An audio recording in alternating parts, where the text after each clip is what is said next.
Hello students, welcome to my channel Nursing Boot Camp. I am your educator Miss Bhavna ma'am. आपने बहुत बार सोचा होगा कि हमारे ऐसे कौन सी हमारी बॉडी के अंदर ऐसी कौन सी चीज होती है जिसकी वजह से हमें पता चलता है कि हमें किस जगह पर किस तरह से रिएक्ट करना है। जैसे कि अगर हमें ठंड लग रही है तो वो ठंड वाले सेंसेशन हमें कैसे आ रहे हैं, अगर हमें कोई चीज गर्म लग रही है तो वो गर्मी वाले सेंसेशन कैसे आ रहे हैं, अगर कोई चीज हमें चुभ रही है तो हमें कैसे पता चल रहा है कि बॉडी के किस ऑर्गन में हमें कांटा चुभा है, सुई चुभी है। तो ये सवाल आपके दिमाग में बहुत आते होंगे, तो इसी के बारे में इन्हीं सवालों के जवाब आज हम देखेंगे। स्टार्ट करते हैं हमारे वीडियो को।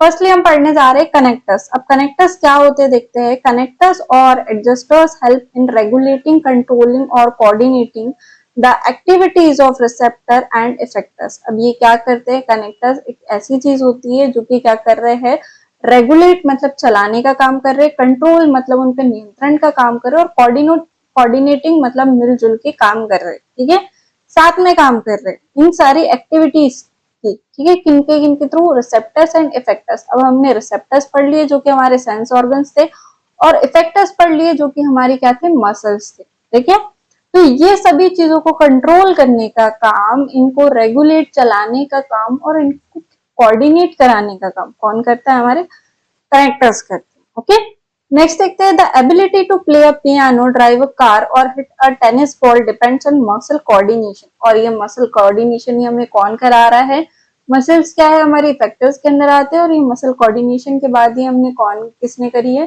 करेक्टर्स ने करी। ठीक है, it is necessary for the body to provide message are passed through specialized cell called neuron। अब इन मैसेजेस को कौन चैनलाइज करा रहा है, कौन हमारी बॉडी में एक जगह से दूसरी जगह पहुंचा रहा है, कौन सा ऐसा पर्टिकुलर चीज है, कौन सा एक पर्टिकुलर ऑर्गन है जो हमें बता रहा है कि हमारी बॉडी में इस पार्ट पे अफेक्ट हुआ है, हमें पेन इसी जगह पर हो रहा है। ठीक है, तो इसी बारे में हम लोग पता करेंगे, और इसी एक सेल को, इसकी एक सेल को हम क्या बोलते हैं, न्यूरॉन कहते हैं। ठीक है, जिनसे इम्पल्सेस जनरेट होते हैं उसकी एक सेल को हम लोग ने न्यूरॉन का नाम दिया। अब हम न्यूरॉन को आगे अच्छे से पढ़ते हैं। A nerve cell with all its branches is called neuron. अब जो एक नर्व सेल होती है, ठीक है, जिसमें अलग अलग ब्रांचेस प्रेजेंट होती है, उसको हम क्या बोलते हैं, न्यूरॉन के नाम से जानते हैं। These are basic elements of the nervous system। अब ये क्या होता है, हमारे नर्वस सिस्टम का बेसिक एलिमेंट, मतलब बहुत ही कॉमन एलिमेंट या सबसे छोटा एलिमेंट हम लोग बोलेंगे। क्योंकि जब जब हमको मेंटल हेल्थ की बात करनी होगी, जब जब हमको साइकोलॉजी की बात करनी होगी, तो मेन हमारा नर्वस सिस्टम कैसे चैनलाइज होता है, कैसे काम करता है, हमको यही पढ़ना पड़ेगा। और इस नर्वस सिस्टम का सबसे बेसिक रूल क्या है, आपको एक न्यूरॉन के अंदर पता होना चाहिए कि क्या क्या चीजें प्रेजेंट होती है, आपका एक न्यूरॉन कैसे काम करता है। ओके, तो हम लोग स्टार्ट देखते हैं न्यूरॉन क्या काम करता है। अ न्यूरॉन हैज अ न्यूक्लियस। अब न्यूरॉन के अंदर क्या क्या होता है, एक न्यूक्लियस प्रेजेंट होता है, सेल बॉडी प्रेजेंट होती है, and a cell membrane to enclose the whole cell. ठीक है, तो इतनी चीजें एक न्यूरॉन के अंदर प्रेजेंट होती है। They are tiny fibres extending out from the cell body called dendrites. और इसके बाहर क्या निकलते हैं, डेंड्राइट्स निकल रहे होते हैं। ठीक है, इसके बाहर से एक क्या है, सेल बॉडी निकलती है, निकलते जाती है, जिसको हम लोग क्या बोलते हैं, डेंड्राइट्स। फाइबर्स के जैसे बाहर निकलेंगे। ठीक है, रस्सी जैसे हमको बाहर दिखाई देंगे। Their role is to receive messages through electrical impulses from the sense organs or adjustment neurons and carry them to cell body। अब ये क्या करते हैं, बहुत सारे चैनल्स को गैदर करने का काम करते हैं, इंफॉर्मेशन गैदर करने का काम कर रहे हैं। ठीक है, क्या चीज, हमारे डेंड्राइट्स। अब डेंड्राइट्स हम देखते हैं इस डायग्राम के थ्रू। डायग्राम में हमको ये क्या दिखाई दे रहे हैं, ये डेंड्राइट्स है, ये क्या है, बाहर निकले हुए हैं। इस न्यूरॉन की ये सेल बॉडी है। अब इससे ये डेंड्राइट्स इससे फाइबर्स के जैसे बाहर निकले हुए, तो ये क्या कर रहे हैं, इंफॉर्मेशन को गैदर करने का काम कर रहे हैं, इंफॉर्मेशन हमारे पास में ले करके आ रहे हैं। ओके, अब ये क्या कर रहे हैं, और their role is to receive messages through electrical impulses. अब इनका रोल क्या है, इलेक्ट्रिक इंपल्सेस को अपने पास कैप्चर करके लाना और एक न्यूरॉन को बताना कि ऐसी ऐसी इंफॉर्मेशन हमारे पास में आई हुई है। ठीक है, ये कर रहा है, और ये क्या कर रहा है, बॉडी को दे रहा है इंफॉर्मेशन। अब इसके बाद नेक्स्ट देखते हैं। The message from the cell body further travel the length of a nerve fibre known as the axon. अब यही इंफॉर्मेशन कहाँ पे जाएगी, एक्सॉन के पास में। ठीक है, एक्सॉन हमें दिखाई दे रहा है, ये वाला जो पोर्शन है, इसको हमने क्या नाम दिया है, ये होता है एक्सॉन वाला पोर्शन। ओके, तो ये एक्सॉन को इन्फॉर्मेशन किसने दिया, हमारे डेंड्राइट्स ने सेल बॉडी के थ्रू होते हुए ये इन्फॉर्मेशन कहां तक आ गई, हमारे एक्सॉन्स के पास तक की आ गई। ओके, अब इसके बाद में क्या हो रहा है, a group of axon bundle together like parallel wires in electrical cable is referred to as nerve. अब ये क्या होता है, ये एक्सॉन्स एक पैरेलल हमें दिखाई दे रहे हैं, सीधे सीधे सीधे सीधे दिखाई दे रहे हैं। तो यही क्या करते हैं, एक इंपल्स जनरेट करते हैं, करंट जनरेट करते हैं, जिसके थ्रू हमें पता चलता है कि यहाँ पर कुछ हुआ है। ठीक है, उसके बाद क्या लिखा है, the axon is surrounded by a fatty covering called myelin sheath. अब ये पूरा एक्सॉन एक शीथ से कवर होता है, ठीक है, जिसको हम लोग क्या बोलते हैं, myelin sheath. It serves the increase the velocity with which the electrical impulses travel through the axon.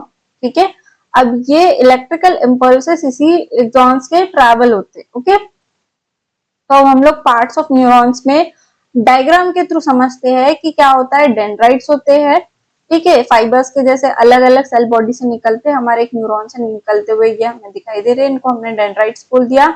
इनका काम क्या है, रिसीव करना सिग्नल्स को। हमको एक सेल बॉडी दिख रही है जो कि कहाँ पे होती है, और इसी के अंदर क्या प्रेजेंट होता है, सेल का न्यूक्लियस। ठीक है, ये वाला पार्ट क्या है आपका, न्यूक्लियस हो गया। ठीक है, न्यूक्लियस हमें दिखाई दे रहा है, इसके बाद में ये एक्सॉन्स है। अब ये एक्सॉन क्या करती है, इन इंफॉर्मेशन को जो डेंड्राइट्स लेके आया है थ्रू द सेल बॉडी, यहाँ पे आएंगे एक्सॉन में, और एक्सॉन क्या करेगा, आपस में बातचीत करके एक इम्पल्स जनरेट करेगा और आपको बताएगा कि यहाँ पे आपकी बॉडी के अंदर प्रॉब्लम है। ठीक है, और इसी एक्सॉन को कवर किया होता है एक टाइप की शीथ ने, जिसको हम बोलते हैं माइलिन शीथ। ठीक है, और इनके एक्सॉन के टर्मिनल होते हैं जो क्या करते हैं, आपके अलग अलग न्यूरॉन को बताते हैं। ये तो हम लोग एक ही न्यूरॉन पढ़ रहे हैं, तो आपकी बॉडी के अंदर ऐसे हजारों करोड़ों न्यूरॉन्स है जिनको ये बताते हैं कि देखो हमारे पास क्या इन्फॉर्मेशन आई, हम आपको बता रहे, जल्दी जल्दी सुन लो। ठीक है, तो ये आपका पूरा एक न्यूरॉन का काम होता है। अब सोचो आपकी बॉडी के अंदर हजारों करोड़ों क्या है, न्यूरॉन्स प्रेजेंट है। ठीक है, तो ये हमने एक न्यूरॉन के बारे में देखा। अब इसके बाद में देखते हैं हम लोग नर्वस सिस्टम। आपकी बॉडी के अंदर पर्टिकुलर नर्वस सिस्टम पूरा चैनलाइज करता है। ठीक है, जैसे कि हमारे घर में बिजली होती है, तो हमारे घर के अंदर बिजली नहीं बनती, बिजली बनती है फैक्ट्रीज में, फैक्ट्रीज से वो आती है किसी ना किसी ट्रांसफार्मर में, किसी ना किसी बड़ी जगह पर, फिर वहां पर पावर हाउस में, पावर पॉइंट में, ठीक है, वहां से ट्रांसफार्मर में आती है आपके एरिया में या फिर आपके शहर में जहाँ पे भी होगा, फिर उससे हमारे जो गली मोहल्ले में अलग अलग खंभे होते हैं वहां तक के हमारा क्या है, इलेक्ट्रिक इम्पल्स आता है, और फिर उसके बाद अलग अलग केबल से क्या है, हमारे घरों में बिजली जाती है। ओके, तो आप एक बिजली के तार का खंभा ले लीजिए और आपके घर को ले लीजिए। ठीक है, तो जो बिजली के तार का खंभा है वो आपका ब्रेन है, और जो अलग अलग घरों में तार जा रही है कि आपके अलग अलग बॉडी पार्ट्स है।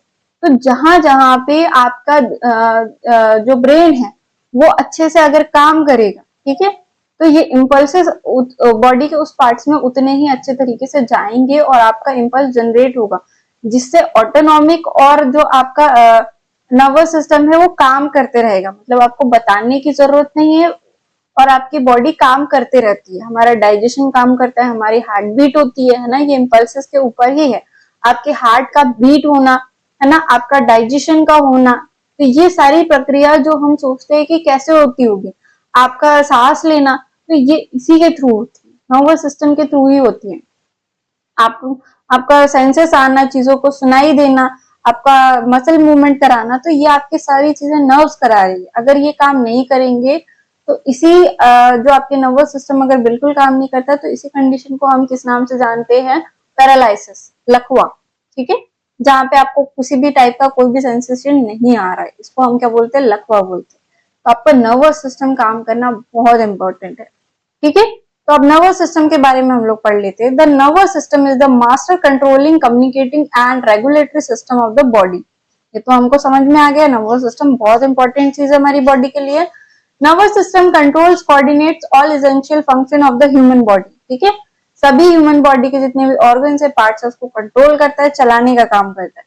It is a central of all mental activity including thought, learning and memory. सारी की सारी मेंटल एक्टिविटी जो भी हम करते हैं, इसका कंट्रोल सिस्टम होता है क्या, हमारा nervous system. Okay, together with the endocrine system the nervous system is responsible for regulating and maintaining homeostasis. अब ये क्या कर रहा है, नर्वस सिस्टम रेगुलेट और मेंटेन कर रहा है हीमोस्टासिस को। अब आप मुझे कमेंट सेक्शन में जरूर बताइएगा कि हीमोस्टासिस आपको पता है ये टर्म या नहीं पता है। अगर नहीं पता होगा तो मैं जरूर बताऊंगी। ओके, नेक्स्ट देखते हैं हम लोग अब नर्वस सिस्टम के अंदर हमारा क्या क्या आता है। नर्वस सिस्टम में हम लोग देख रहे हैं फर्स्टली सेरिब्रम। अब सेरिब्रम क्या काम करता है, cerebrum is the largest part of the brain, brain का एक पार्ट है, ठीक है। तो सेरिब्रम क्या है, सबसे लंबा पार्ट, सबसे बड़ा पार्ट कहा जाए तो सेरिब्रम होता है। Okay, cerebrum consist of two hemisphere. अब सेरिब्रम के अंदर दो हेमिस्फीयर होते हैं, हम डायग्राम में देखेंगे तो हमें दिखाई दे रहा है ये left hemisphere and then right hemisphere, ठीक है। दो हेमिस्फीयर हमने देख लिए, ठीक है। अब ईच हेमिस्फीयर हैज 4 लोब्स। अब ये हम लोग क्या देखेंगे, फर्स्ट वाले डायग्राम में हमें लोब्स दिखाई दे रहे हैं। तो लोब्स कौन सा है, फ्रंटल लोब हम देख पा रहे हैं, ये हमारा क्या है, फ्रंटल लोब। उसके बाद में हमें बोल दिया टेम्पोरल लोब, ठीक है, जिसपे हमारे ईयर अटैच होते हैं, ये क्या होता है हमारा टेम्पोरल लोब वाला पार्ट होता है। ओके, इसके बाद में पैराइटल लोब, ये हम पैराइटल लोब देख पा रहे हैं। इसके बाद में क्या हो जाएगा हमारा ऑक्सीपिटल लोब, ठीक है। तो इस तरीके से जो आपका सेरिब्रम है ये डिवाइडेड होता है। नेक्स्ट देखते हैं हम लोग, अब सेरिब्रम में बात की जाए थैलेमस एंड हाइपोथैलेमस की, तो थैलेमस कहाँ पे हमें दिखाई दे रहा है, ये हमें थैलेमस दिखाई दे रहा है, ये हमें क्या है थोड़ा सा ऑरेंजिश कलर में हाइपोथैलेमस। और इसी के साथ में हम एक और चीज देख पा रहे हैं, पिट्यूटरी ग्लैंड, जिसको मास्टर ग्लैंड भी बोलते हैं, ठीक है। थैलेमस देख रहे हैं हम लोग, thalamus situated at the base of the cerebrum, cerebrum के बेस पे होता है, ठीक है। It has some control over the autonomic nervous system and also plays a role in control of sleep and alertness. अब ये किसका किसका कंट्रोल कर रहा है, ये ऑटोनॉमिक नर्वस सिस्टम, मतलब जो चीजें हमारी बॉडी के अंदर ऑटोमेटिक चल रही उस पे कंट्रोल कर रहा है। और इसी के साथ में क्या, स्लीप एंड अल्टरनेस। अब आपकी स्लीप क्या, सेमी कॉन्शियस पोजीशन होती है, जिसमें आपको थोड़ी थोड़ी चीजें पता होती है कि आप कहाँ सोए हो, किस जगह पर हो, है ना। और जैसे ही आपको कोई भी हाथ लगता है या कुछ अनईजी फील होता है, जैसे गर्मी हो रही है या बहुत ज्यादा ठंड लग रही है, तो एकदम से आपकी नींद टूट जाती है, ठीक है। तो ये सेमी कॉन्शियस और अनकॉन्शियस के बीच की एक स्टेज हो जाती है आपकी स्लीप। और अलर्टनेस का मतलब यही है कि अगर आपको ऐसा कुछ लग रहा है कि कोई चीज बहुत ज्यादा स्पीड में आपके साइड आ रही है, तो एकदम से आपका ध्यान जाता है कि बहुत ज्यादा स्पीड में आ रही है। या फिर कोई अचानक से आपको क्या है चौंका दे, एकदम एकदम से कोई भी आपके सामने आ जाए, या आपको डरा दे, है ना, कोई साउंड निकाल ले जिससे आप डर जाओ, तो ये क्या, अलर्टनेस, आपकी बॉडी आपको अलर्ट करती है, ठीक है।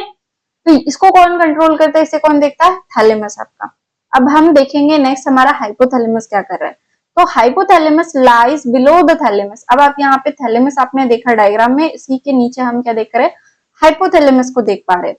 It exerts a key influence on all kind of emotional as well as motivational behavior. आपका इमोशनल और मोटिवेशनल बिहेवियर आपके हाइपोथैलेमस पे ही डिपेंड करता है। अब आपको समझ में आ रहा है कि हम इसको बॉडी बिहेवियर में क्यों ले रहे हैं, ठीक है। क्योंकि हाइपोथैलेमस आपके बिहेवियर को कंट्रोल कर रहा है, आपके मोटिवेशन को कंट्रोल कर रहा है, okay. Centers in the hypothalamus have control over the important body process like eating, drinking, sleeping, temperature control and sex.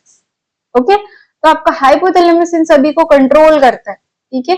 ये सारी जो चीजें हमने पढ़ी इसी को कंट्रोल कर रहा है आपका hypothalamus. It also has control over the activities of pituitary gland. अब आपका जब पिट्यूटरी ग्लैंड पे उसने कंट्रोल कर लिया, तो पिट्यूटरी ग्लैंड से जो हार्मोन रिलीज होंगे उस पर भी किसका कंट्रोल होगा, हाइपोथैलेमस।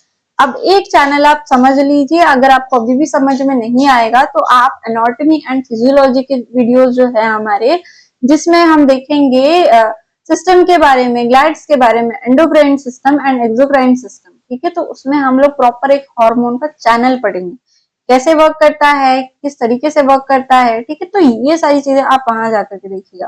फिर भी हम सुपरफिशियली पढ़े अगर, तो हाइपोथैलेमस इन्फ्लुएंस करता है पिट्यूटरी ग्लैंड को हार्मोन रिलीज करने के लिए, और पिट्यूटरी ग्लैंड बॉडी के अदर पार्ट से जो हार्मोन रिलीज होते हैं उसको भी स्टिमुलेट करने का काम करता है, मतलब बताता है कि आपको भी हार्मोन रिलीज करना है, ठीक है।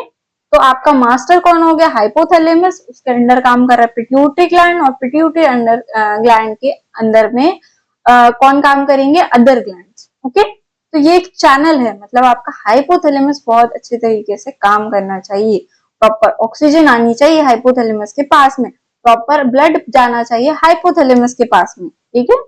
नेक्स्ट देखते हैं हम लोग सेरिब्रम। सेरिब्रम में और कौन से पार्ट्स हो जाएंगे, mid brain and hind brain, ठीक है। अब मिड ब्रेन क्या करता है, mid brain is a short constricted segment of brain which forms a connection between cerebrum and other parts of the brain. छोटा सा पार्ट है जो कि कनेक्शन प्रोवाइड कर रहा है mid brain and fore brain का, hind brain and fore brain को, जिसको हमने क्या बोल दिया, मिड ब्रेन। अब देखते हैं हम लोग hind brain. Hind brain is composed of three structures, the medulla, pons and cerebellum, ठीक है। तीन स्ट्रक्चर हमको मेनली बता दिए, medulla, pons and cerebellum.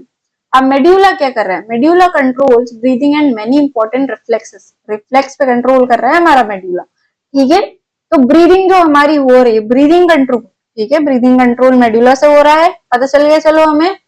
Such as those that help us to maintain our upright posture, मतलब हम जो sitting posture होता है, जो हमारा बैठने का तरीका, उसको भी कौन कंट्रोल कर रहा है, अभी हमारा medulla, okay. It also regulates the highly complex process like digestion, respiration and circulation. अब क्या कर रहा है ये, और भी चीजों को, और भी कॉम्प्लेक्स चीजों को रेगुलेट करा रहा है। क्या, हमारा डाइजेशन बहुत इंपॉर्टेंट होता है।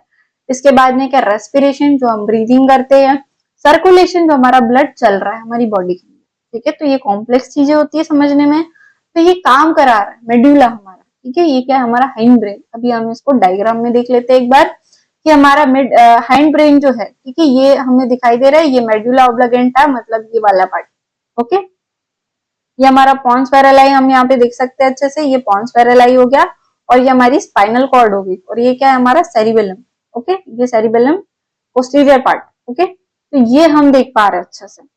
अब नेक्स्ट देखते हैं हम लोग, the pons assist in breathing, transmitting impulses from the cerebellum to the higher brain region and coordinating the activities of both sides of the brain. अब पॉन्स पैरेलाई क्या कर रहा है, हमको एक चेन दे रहा है जिसके थ्रू आपके बॉडी के जो अपर पार्ट है, बॉडी के सॉरी ब्रेन के जो अपर पार्ट है उसके साथ में वो चैनलाइज कर सके, उसके साथ में मिल के काम कर सके, ओके। और इसके साथ क्या कर रहा है, बॉडी के जो हमारा ब्रेन है उसके दो हेमिस्फीयर है, तो दोनों हेमिस्फीयर अच्छी तरह से काम करे, बैलेंस करके काम करे, ये काम देख रहा है हमारा पॉन्स पैरेलाई। नेक्स्ट है हमारे पास सेरिबेलम, ठीक है। हमारा सेरिब्रम ब्रेन होता है और सेरिबेलम एक पार्ट है ब्रेन का, okay. Cerebellum is responsible for body balance and coordination of body movements like dancing, typing, playing etcetera. तो आपका सेरिबेलम क्या है, आपके जो क्रिएटिविटी का मेन सेंटर, ओके। क्रिएटिविटी आप जितनी भी करते हो, बॉडी का कोऑर्डिनेशन है आपका, एक पैर पे खड़े होना है आपको, दोनों पैरों से चलना है आपको, हाथ पैरों का बैलेंस जो है आपका, है ना, उसके साथ में आपका जो जितना भी एक्टिविटी आप करते हो, आप अच्छे से डांस कर पाते हो, आप अच्छे से प्ले कर पाते हो ना, तो ये सारी चीजों पर कंट्रोल होता है सेरिबेलम का। हम वैसे जो लोकल लैंग्वेज है उसमें सेरिबेलम को छोटा दिमाग भी बोलते हैं, है ना। आपने सुना होगा कभी ना कभी कि बोलते हैं कि हमें क्या है, पीछे साइड पे नहीं मारना चाहिए, सिर के पीछे साइड पे, क्योंकि वहां पे क्या है, छोटा दिमाग होता है, वो एक्टिविटी का दिमाग है, जिसको बोलते हैं हम लोग सेरिबेलम, ओके। नेक्स्ट क्या है, स्पाइनल कॉर्ड। अब स्पाइनल कॉर्ड क्या है, works as a channel of communication from and to the brain, ठीक है। एक कम्युनिकेशन के चैनल को बनाता है हमारा स्पाइनल कॉर्ड, ठीक है, जो हमारे ब्रेन से लेकर के नीचे स्टेम निकलता है इसका प्रॉपर। तो ये भी हम चीज अच्छे से एनाटॉमी एंड फिजियोलॉजी में देखेंगे, स्पाइनल कॉर्ड कहाँ से निकल रहा है, कहाँ जा रहा है, क्या क्या एक्टिविटी कर रहा है। अभी स्पाइनल कॉर्ड हमारे मेंटल हेल्थ में क्या कर रहा है, कम्युनिकेशन प्रोवाइड कर रहा है, okay. It is a rope like structure, ठीक है, रस्सी के जैसा स्ट्रक्चर होता है, made up of long round nerve fibres, किससे बना है, लॉन्ग नर्व फाइबर्स से मिलकर बना है। It also works an organ for effective reflex action like withdrawal of the hand when something is hot. मतलब आपको सेंसेशन कैसे आया, स्पाइनल कॉर्ड के थ्रू। आपकी स्पाइनल कॉर्ड नीचे तक के गई है, आपका जो रीढ़ की हड्डी होती है ना, वहां तक की जाती है, तो आपको पता चल जाता है कि आपको हाथ हटाना है, आपको कुछ चीज गर्म लग रही है, कुछ बहुत ठंडा सा पकड़ लिया आपने, आपको हाथ हटा देना है, okay. These reflexes action are almost autonomic in nature. अब ये सारे क्या होते हैं, ऑटोनॉमिक। जैसे आप बोलते हो कि हमें क्या है, छींक आती है तो हमें पता नहीं चलता, हमारी आईज क्लोज हो जाती है ना। तो ये सारी जो रिफ्लेक्सेस होते हैं, कुछ रिफ्लेक्सेस ऐसे हैं जो ऑटोनॉमिक नर्वस सिस्टम उसको कंट्रोल करते हैं, ठीक है। तो ये क्या है, स्पाइनल कॉर्ड इसको रिफ्लेक्स को कंट्रोल कर रही है आपके ब्रेन के अंदर, ओके। आपका ये ब्रेन हो गया ये पूरा का पूरा। अब हम इस डायग्राम में इंटरनल स्ट्रक्चर को एक बार अच्छे से देखें तो हमको दिखाई क्या क्या दे रहा है यहाँ पे। अगर हम लोग देख रहे हैं मेडुला ऑब्लिगेंटा दिख गया हमको, पोन्स वेरेलाई ये वाला पार्ट जो है हम यहाँ पे देख पा रहे हैं, सेरिबेलम हम ये पीछे देख पा रहे हैं, स्पाइनल कॉर्ड को देख पा रहे हैं, ठीक है। पिट्यूटरी ग्लैंड भी हमको ये छोटी सी दिखाई दे रही है, जो क्या करेगी, हॉर्मोन्स को रिलीज करेगी। थैलेमस देख पा रहे हैं यहाँ पे, ठीक है। इसके साथ में हमारा हाइपोथैलेमस जस्ट इसके नीचे होता है, ये दिखाया हमको हाइपोथैलेमस, ओके। फिर उसके बाद में हम और क्या दिख रहा है, फ्रंटल लोब हमें दिखाई दिया है, ठीक है। पैराइटल लोब हमें दिखाई दिया है, ऑक्सीपिटल हमें लोब दिखाई दिया है, तो ये सब हम लोग देख पा रहे हैं, ओके। अब इसके बाद में हम लोग क्या पढ़ेंगे, importance of knowledge of the nervous system and glands to a nurse. अब नर्स को क्यों इंपॉर्टेंट है नर्वस सिस्टम के बारे में जानना और ग्लैंड्स के बारे में जानना, क्योंकि नर्वस सिस्टम किसको इन्फ्लुएंस कर रहा है, ग्लैंड्स को। और ग्लैंड से क्या सिक्रेट होता है, हार्मोन। अगर आपका हार्मोन प्रॉपरली आपकी बॉडी में सिक्रेट नहीं होगा तो आपके बिहेवियर में अल्टरेशन होंगे। जो हमने बॉडी माइंड बिहेवियर के बारे में इतनी सारी बातें करी, इन सभी चीजों में बहुत ज्यादा अल्टरेशन होंगे, मतलब चेंजेस आएंगे आपकी बॉडी के अंदर, आपके बिहेवियर में चेंजेस आएगा, ठीक है। तो मेन बात यही है आपके बात करने की, इतना सारा पढ़ने की, इतना सारा समझने का मेन टॉपिक यही है कि आपको पता होना चाहिए कि नर्वस सिस्टम कैसे वर्क करता है। नर्वस सिस्टम में प्रॉब्लम है, इसीलिए इंसान के बिहेवियर में प्रॉब्लम है, पेशेंट के बिहेवियर में प्रॉब्लम है, ओके, क्योंकि उनके हॉर्मोन्स लेवल में प्रॉब्लम है, ठीक है। अब हम लोग देखते हैं, it helps the nerves to understand the physiological basis of patient behaviour. अब फिजियोलॉजिकली ऐसा क्यों बिहेव कर रहा है पेशेंट, उसके हार्मोन्स में चेंजेस क्यों आ रहे हैं, क्योंकि उसका क्या है, जो हाइपोथैलेमस है वो ठीक से कंट्रोल नहीं कर रहा, अच्छे से वर्क नहीं कर रहा है ना। फिजियोलॉजिकल या साइकोलॉजिकल दोनों को अंडरस्टैंड करने में हेल्प करेगा। It helps the nerves to understand how glandular secretion influence personality. Personality को भी कैसे अफेक्ट कर रहा है ये भी पता चलेगा हमको।